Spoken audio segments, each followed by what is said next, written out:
Hello, friends. Happy Tuesday, and welcome to today's live level up conversation. Whether you're tuning in live or catching me on replay, I'm so grateful to have you here. I hope you're having a beautiful week. Let's get started. Welcome to Level Up with Winnie Sun.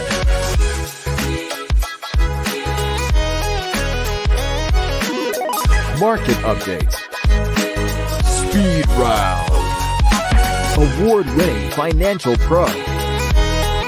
And now, get ready. I present to you Level Up with Winnie Sun.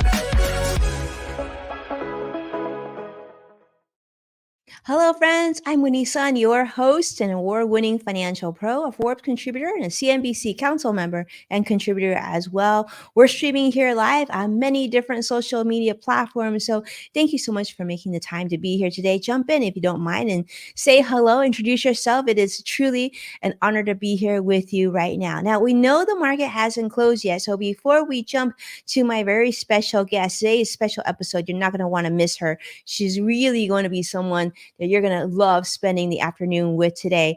But before we get there, let's talk about how the market's doing. Hasn't closed yet. We're still almost about an hour left, not quite, a little bit less than that. But the Dow is currently up 66 points. NASDAQ, unfortunately, down about 10 points. And the S&P 500 is in the positive, around positive 4 as well. So let's hope the market holds up. Of course, it's been a pretty challenging week, as you know, following last week. Of course, the Federal Reserve's decision continues to weigh pretty heavily on investors' mind, wondering whether or not interest rates will remain the same or if they're going to come down a little bit, go up a little bit. Unfortunately, the decision that the Fed came out was sort of in line with expectations, with a smidge of uncertainty, indicating really a cautious approach to the monetary policy. In fact, the Fed has now maintained its benchmark target rate at a 23-year high of 5.25% to 5.5%, which is, of course, designed to combat the very high inflation levels that we've had the last few years. In fact, the US Central Bank had already previously hinted that perhaps they would be lowering interest rates for 2024. And by now, we were thinking perhaps even the first sign of rates would come down already, but not quite yet. In fact, they're saying that the main concern here is to keep inflation at a sustainable level, reaching around 2%. Now, I'm sure you would agree hearing this information. You'd be like, well, can't they just lower rates and still keep us at 2%? Maybe not so much, because fortunately or unfortunately, depending on which side of the coin you're looking at, the US economy is still going pretty strong and consumers are out there still spending money. And therefore, the Fed has now removed language indicating a bias towards further rate hikes or firming, if you will. In fact, the US banks, federal bank's preferred inflation gauge recently dipped just below 3%, which was actually in the last 3 years, actually the first time. So that's a big news. You know, people just keep on spending and the economy gets stronger. These are things that we would see as a good thing, but it also means that the Fed has really the challenge of maintaining inflation at reasonable, healthy levels and not letting it get much higher than where it was. You know, it was so high the last 3 years. They want to make sure that we have better days ahead. So now they're saying just a 35% chance of a rate cut in March. Now, this is down from 50% for those who were asked to maybe guess whether or not we would get a interest rate hike. But nonetheless, the projection for the Fed is that in 2024, there will be rate cuts. And they're even saying that analysts are predicting a 75 basis point rate cut by the end of 2024. Now, I don't know how you feel about that, but I would say that we can't really control it right now. So we might as well move ahead. And that is, we get to talk about something very, very interesting. In fact, I want to talk about home ownership here in the United States because today, actually, I shouldn't say today. Today, I read it. It has been out for a few days now. It wasn't just today. But USAFacts has shown a very important recent research and data on the home ownership numbers here in the United States, particularly as it pertains to young Americans. In fact, the most significant increase in home ownership has occurred among individuals under the age of 35. In fact, I've been speaking to a lot of people this age who are looking, shopping for their first first home. Some people are even on their second home. Some people have been looking at investment property. But here's the thing, over 34% now has grown to 39% during this period of home ownership for those under the age of 35. In fact, the history of home ownership in the United States, of course, has seen ups and downs, with rates rising until 2024, followed by a decline for 12 consecutive years, and hitting a low point in young people homeownership in 2016. So it was about, so nonetheless, this is actually good news. We talked about, right, that inflation looks like it's at better levels. We also know that mortgage rates have now quieted down a little bit. Of course, we like to see mortgage rates drop a little bit more for those who are looking to purchase homes. But the data is, and that's the thing, data is so important. And that's why USA Facts is so important. In contrast, this gives us an idea of, number one, like who's buying homes, and is everybody able to afford homes? And what is the long term impact on the cost of housing for people of different ages and demographics and whatnot? So I invite you to check out that study. I thought it was fascinating. In fact, I thought it was really fascinating just to continue to see the racial disparities in homeownerships as well. In fact, the studies show that over 30% of white Americans were able to own homes, while other um, nationalities such as Black, Native American, Asian, Native Hawaiian, and Pacific Islander homeownership rates, although have increased, not to that same level though as well. So lots of things. If you haven't checked it out yet, I'm hoping after today's episode, you're going to jump on and do what I do, which is basically bookmark the website and subscribe to your newsletter. Lots of great information there. Because today I have President of USA Facts, Poppy MacDonald. By the way, I'm going to say Poppy is not only like superwoman, but I call her dear friend. She is incredible. She is here. Hello, Poppy. How are you today? Hi, Winnie. I'm doing great. It's so nice to get to connect with you. And thank you for going to usafacts.org. And I'm so glad you find the information of value. It is wonderful. Yes. USAFacts.org. I probably messed that up, but that is it.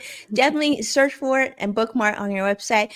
Poppy, looks like your background today is somewhat like mine. I think like today we're dealing with some cooler, rainy weather. And I was like, oh, it's poetic. I'm meeting with Poppy today. I feel like we're gonna be in the same zone today. It is a little overcast here, shockingly, in Seattle, but I always say it is always sunny in Seattle. Like the sun will break through soon. I know it. I'm holding out for it, but it's really nice to connect with you. And I'm here in our offices in the Seattle area. I love it. And it's a beautiful office. Thanks for making the time. I know you're very, very busy. For those of you who are brand new to USA Facts, well, meet Poppy. Poppy leads USA Facts, which is a nonpartisan, nonprofit civic initiative and source for well visualized data. Basically, everything on there is very easy to read. By the way, they use a great amount of pink, which, as you know, is my favorite color, and great resources for all Americans, even those outside the US here, really giving you an idea, a snapshot of how we're doing as a nation. And it helps to lead an effort to help Americans like you and I really have a solid information of the facts so that we can decide on our own with the knowledge of, I guess, things like where we're going to live, right? How we're going to vote, like what decisions that we make. I love this because as a financial nerd, it's all about the numbers, and USA Facts puts the numbers in ways that even someone like myself can understand. But yes, Poppy she continues to serve as president and chief operating officer, previously Politico USA, impressive national journals publisher and president, as well as chief revenue officer there as well, and goes on and on. I know you've also worked at Gallup, launched the World Poll. So I think it's safe to say, Poppy, you've also been a numbers geek for some time as well.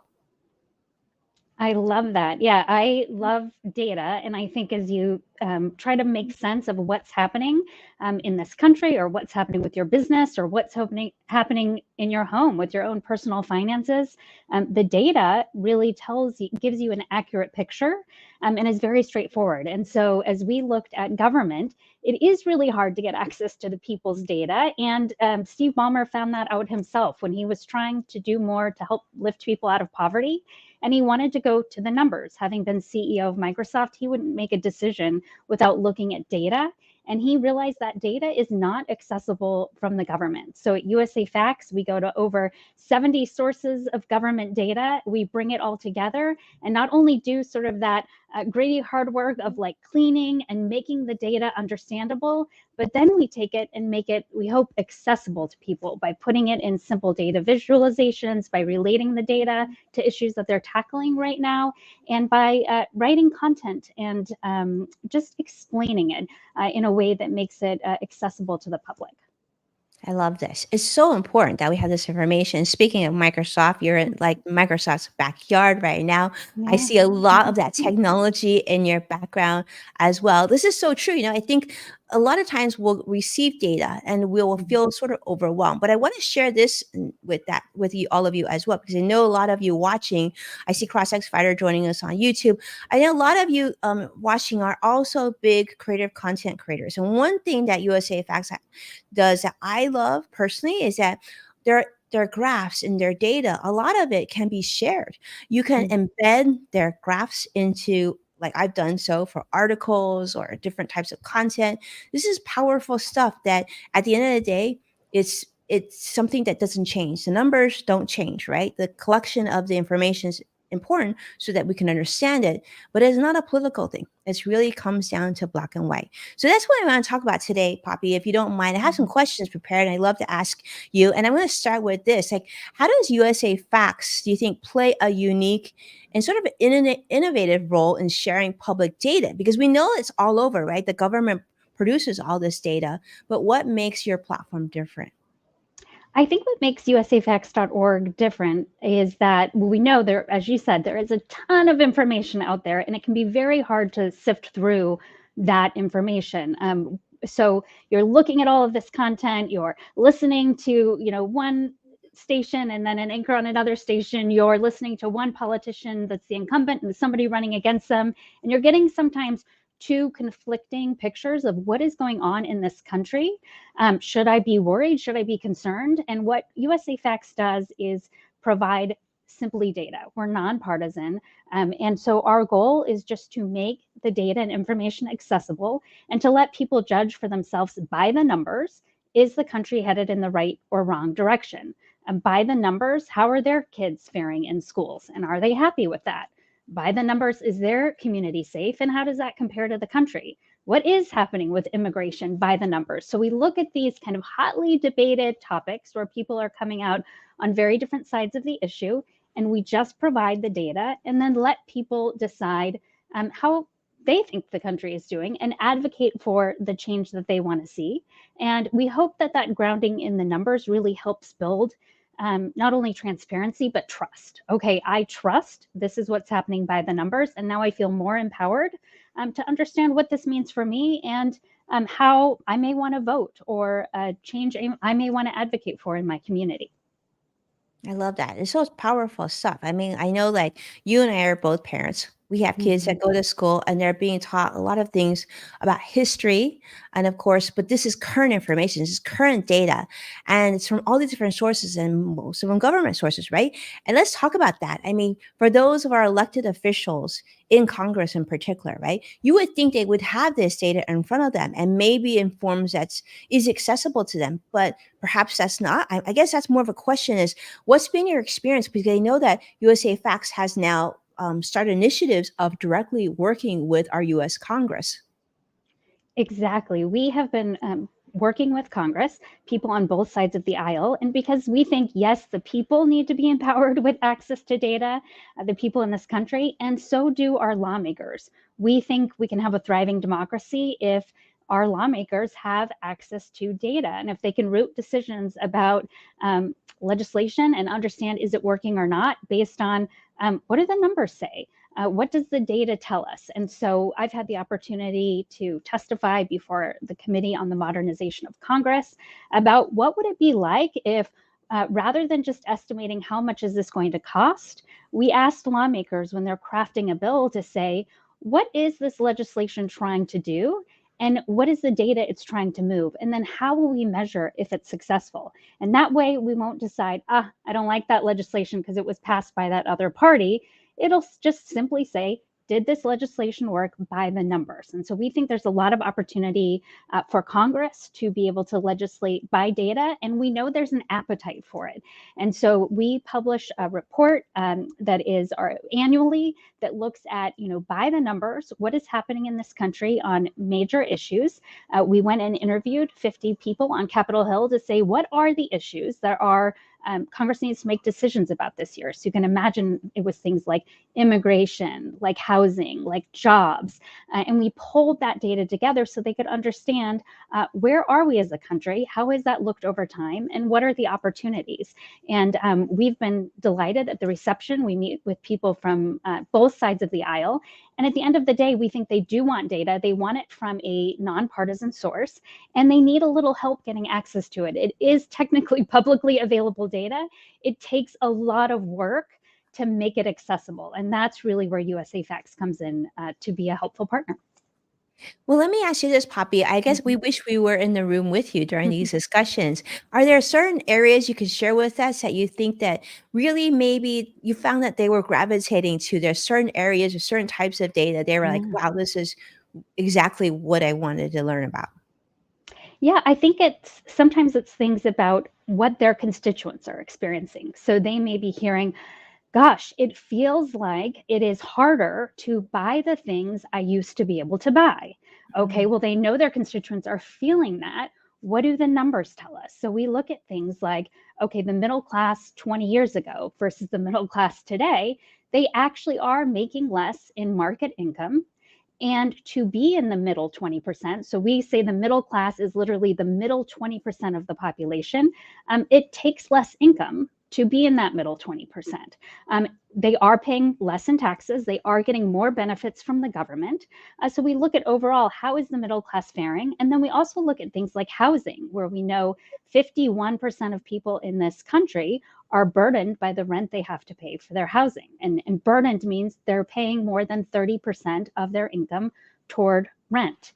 There's also a housing burden as well. So people who are paying a mortgage, that burden is a little less, but about 20% of our country is burdened by the mortgage that they have to pay. It's more than 30%. So we bring some of that data so they can understand what is happening for their constituents by the number, not just a feeling, but what is happening in this country. And then you can imagine too, hot topics like immigration. What is happening with immigration? There's certainly a conversation about, immigration's hot right now, right? That what should our policy be on immigration? Are too many people crossing the border? That's for Congress to decide. We can simply show the numbers. And yes, immigration is up post-pandemic, but it's still down 40% from where it was before the pandemic. And then we can look at what jobs are foreign-born workers taking in this country. We know that over 4 million of those jobs are in healthcare. And we know that 1 in 4 construction workers are 1 in 4, so 25% of those construction jobs are held by foreign-born workers. So we can think about what might the impact be on those jobs, on those industries, if we decided to just restrict immigration more. So those are some of the things that Congress is certainly taking an interest in. Not only Congress, but just hearing you speak about this, Poppy, I'm thinking like a young person today who's trying to figure out what they want to study in college or what they want to do when they grow up. These are great resources. You can find you read and follow this information. You can almost see certain trends on areas that you might want to spend more focus on. And I think the topic of immigration is going to be a big one for the 2044 election. I know we're going to get to that in just a bit, but let me ask you this, Poppy, before I get to it.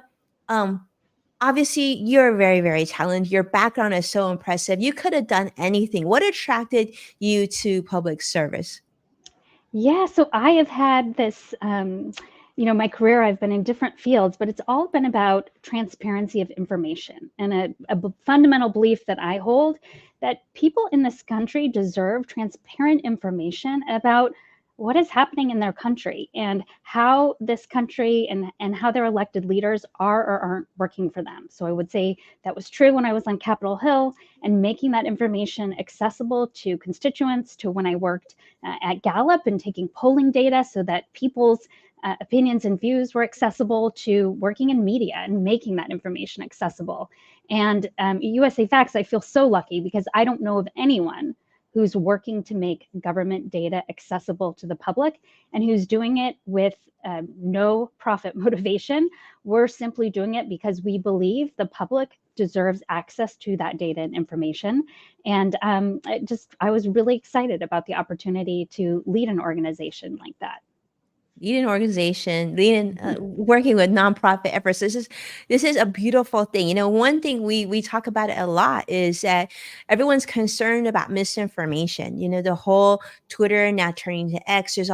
There's so many, like, there's so many strong views, and a lot of them are very polarizing. I think many people are starting to exit and not participate because they're almost turned off by the amount of misinformation, and they don't know where to go, what to trust, and what to do. I know you dealt with some of this during the early years of the pandemic, and you know we're still going through it now. But what gives you hope that Americans are still caring about facts, despite the fact there's so much polarizing information out there that it's hard for us to decipher truth from lies? Yeah, I am super empathetic to people who feel really frustrated and like they just want to give up, because again, as I mentioned, sometimes they're hearing two very different pictures about what's happening in this country, and they're like, I just want to know the facts. And that's why at usafacts.org we are trying to just make the data accessible, and do that in a way that is understandable, and doesn't take a position, doesn't take a side, isn't trying to advocate for anything, just wants the numbers to be transparent. And what gives me hope is I think initially, Steve Ballmer thought, hey, this is important to make this information accessible. He wasn't seeing as many people as he would want coming to USA Facts to access it. And so that's where, when he hired me, he said, how do we make this so that people know we exist and will come and get the data and feel empowered? And we have seen our traffic really climb. So we went from, a few people on the site every day to now we're seeing traffic of 28 million people coming. And so seeing that interest of people saying, yeah, I didn't even know I needed government data. I didn't even know government data answered my question. But when you connect that data and those numbers to real-time issues that worry me. So we look on an SEO, we look at search engines and say, what are people searching for? What are their questions? Or we look at what's in the news. And then we say, how can we surface data that's relevant and helpful and explain something very complicated, but in an easy to understand way? And that's really our mission. We have a customer service mission, and we are every day looking at how do we answer people's really complicated questions and make it simple. I love that. It must have been exciting, Poppy, to see your baby go from a few visitors per month to like 28 million. I'm sure it's almost surreal, just the amount of volume people are coming now to your baby to find information. Make your data science heart very, very happy. So I want to ask you about this. You've been very successful in your career, and now USA Facts obviously very, very prominent and has a very important role, especially now that we're going into this very heated election season. Talk about the challenges. Have you had any challenges at USA Facts, and maybe you could share something that you had to overcome during the process? Yeah, well, I think one of the early challenges, and this was a challenge for everyone in this country, but was COVID. And I had someone on my team. We had a team of 12 say, "Hey, I'm seeing all of these tweets from people who say, I am a reporter or I am a doctor, and I can't get access to how this outbreak is occurring in where I live." And they were like, it's only in a few counties in Washington state and only in a few counties in New York. We could provide this to people. And we started to provide that information just through our 12 people on staff kind of doing the sheer work of sometimes it was, making a phone call, or sometimes going to a sheriff's Facebook page to get that daily count, make it accessible. And, it grew, right? And it was in all 3,300 counties across the country. And we had 12 staff. And so it, looked a lot like people working overnight shifts. And then it looked like, okay, how do we add engineering know-how? How do we get technology to support that mission? And we ended up feeling so proud that we could be the official provider of the COVID tracking to the White House, to the Centers for Disease Control, and to provide that service for our country.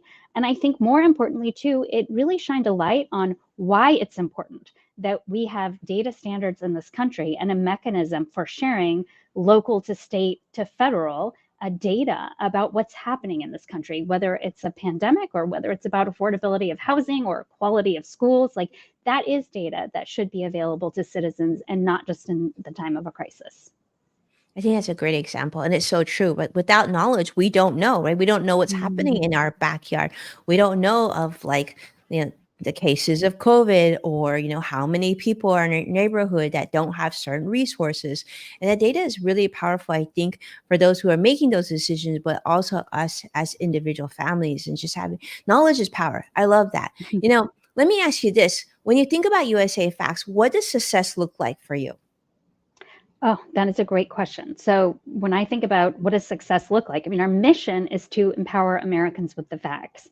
And for us, that looks like more data. So we really want to scale the data that we have available. I think it is mind-blowing to people to hear there are more than 90,000 government entities in the United States of America. Wow. And the federal government is just one of those, right? So thinking about how we make all those 90,000 government entities in the United States of America make their data accessible and do it on a single platform. So we're really looking at scaling with more data.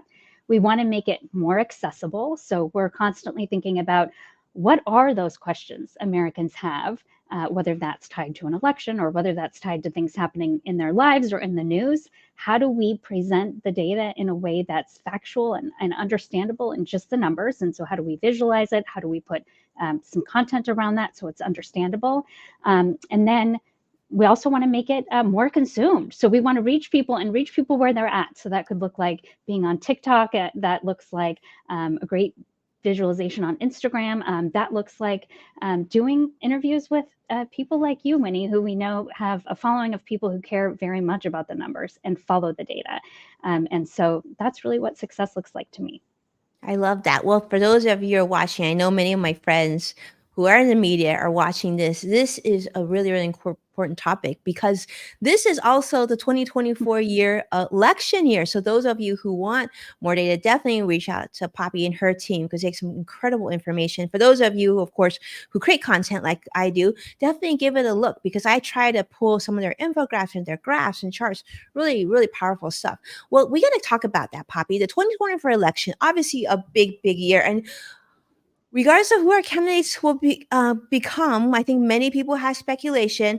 I think we can all agree it's not going to be a boring election. It's going to be a big one. And there's going to be a lot of media coverage, of course, as it always is on this particular topic. What are some resources that USA Facts is preparing? I'm guessing you all are working full steam ahead. We are. So our full steam ahead looks like, I talked about more data. So looking at what are the topics that are going to be driving this election: immigration, healthcare, housing, jobs, the economy. And so we are aggressively pulling all of the data that matters, cleaning it, standardizing it, getting it ready so that we can build products off of that data. And those products will look like data visualizations, articles, interactive tools, so you can look at where you compare to the country. So really, we're just looking at how do we make sure that as these issues come up in presidential debates, as these issues come up for voters, that there is a resource they can go to that will have the numbers on those hotly debated topics. And really looking forward to being a resource to Americans at this time, and being that source at usafacts.org. Yeah, I think it's going to be powerful. I for sure am going to be checking out usafacts.org. before making those decisions. Because so many times, it's hard enough trying to decide who you want to vote for president, but then there's all these other issues that you also have to make an educated decision on as well. And having that knowledge to certainly make you feel like you're really taking advantage and being responsible with your vote as well. I got to segue a little bit because one thing I know you and I are, deal with as well as basically being working moms, which I know you and I both love that experience. But let's be honest, it's also a big responsibility, right? So I want to ask you this, Poppy, because obviously you do so much, and you've done before. I know working in Washington, how much busier you were then as well. What is your best mom hack to getting more time with the people that you love more? What do you find saves you time and money? Yeah, so I would say one mom hack is I don't know if this got me more time, but it got me more quality time. And so I always said with my when my husband and I were both working very intense jobs in Washington D.C., like one parent will always be there. Like we'll always make sure a parent's there, but then no guilt if you're not there, right? Like a parent's going to be there. And when you're there, you're all in. So you're not distracted by your phone or you're not actually doing something else, but like you're all in and really taking in that experience and making it quality over quantity. Like that was certainly a relief. And then I'll say, since moving to Seattle, I am super lucky that my husband has taken a pause on his career to really help out. And so I think it's sometimes acknowledging that there doesn't you don't the mom doesn't always have to do it all, and that you can accept help. And I realize that I'm pretty privileged that I get to have my husband do this at this time, but I'm not the one putting dinner on the table, and I'm not the one going to the grocery store. And I think it's just accepting help wherever you can get it, or wherever it comes from. I love that. I love that, Poppy. I'm 100% in agreement with you.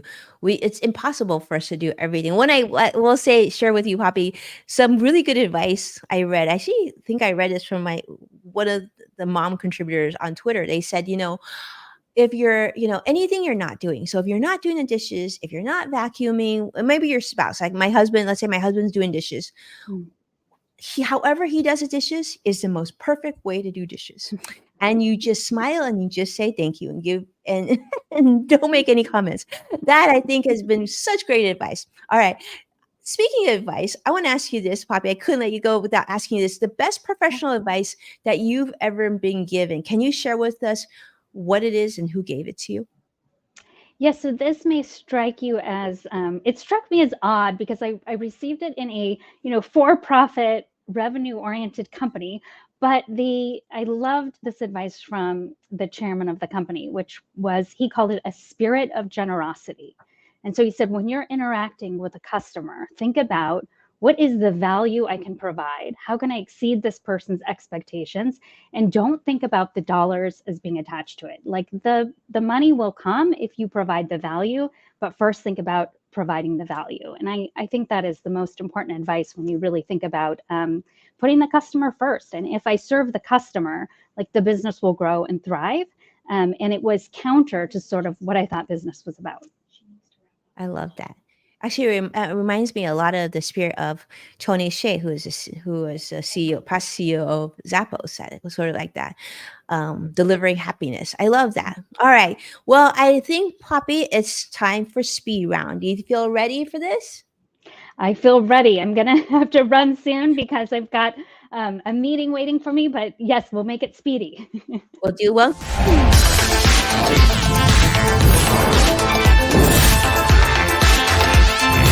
Speed round.